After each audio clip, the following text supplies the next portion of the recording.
आप लोगों ने ध्यान दिया हो कि हम लोग नाइक्रोम वायर से दुनिया का हीटिंग का रिक्वायरमेंट पूरा करते हैं। लेकिन इसमें एक फचांग आ जाता है, जैसे कि अगर आप नाइक्रोम वायर को फैला देते हैं, जैसे 3 किलोवाट का नाइक्रोम वायर है, जिसे एयर हीटर में आप लगाते हैं, इसे आप एक फैन से हवा ब्लो करते हैं, तो नाइक्रोम वायर बहुत ज़्यादा गर्म नहीं होता है, ग्लो भी नहीं करने लगता है।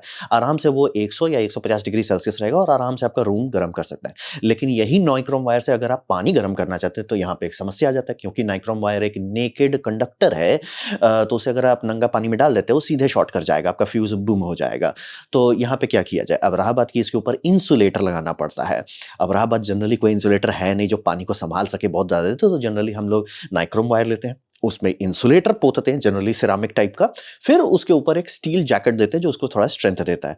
अब यहाँ पे आपको समस्या दिख रहा होगा कि अगर आपका एक मटेरियल है, यानी कि एलिमेंट है जो गर्म हो रहा है, तो उसकी गर्मी सीधे पानी में क्यों नहीं जा रही है? क्योंकि ऑब्वियसली आपको इंसुलेट करना पड़ेगा, अगर इंसुलेट नहीं करते हैं तो सीधे शॉर्ट करेगा और उसके ऊपर भी आप स्टील जैकेट लगा रहे हैं। तो यहाँ पे एक समस्या आता है कि आपने इंसुलेटर डाला, ऐसा कोई मटेरियल जनरली नहीं होता है कि जो एल्युमिनियम जितना कंडक्टिव हो थर्मली और उतना ही इंसुलेटिव हो, मतलब सिरेमिक जैसा इंसुलेटिव हो इलेक्ट्रिकली।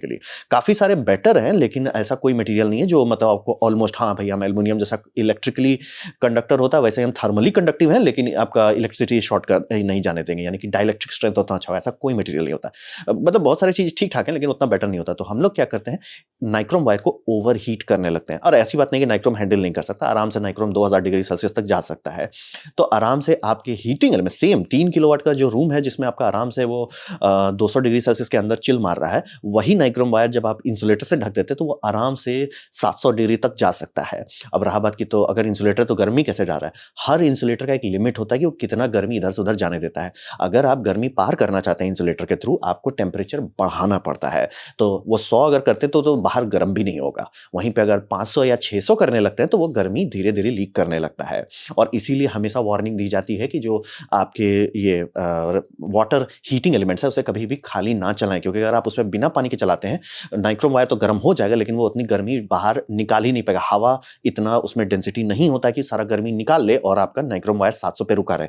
नाइक्रोम वायर आराम से 1000-2000 तक पहुँचने लगेगा और आराम से शॉर्ट हो जाएगा। इसीलिए जब भी आपका हीटिंग एलिमेंट खराब होता है, उसमें जनरली कारण होता है ये खराब होने का कि उसपे एक कोटिंग बन गई है आपके इसका कैल्सिफिकेशन जैसा, और वो कोटिंग अगर आप बीच-बीच में विनेगर से साफ करते हैं, आपका हीटिंग एलिमेंट कई साल तक चल सकता है बिना टेंशन के। लेकिन अगर नहीं कर रहे हैं साफ, तो वो छोटा-सा है, बस वो आपका नाइक्रोम का टेम्परेचर बढ़ा देगा, बढ़िया से बढ़िया एलिमेंट भी बोल जाएगा। तो ये बात पे आपको थोड़ा ध्यान देना पड़ेगा।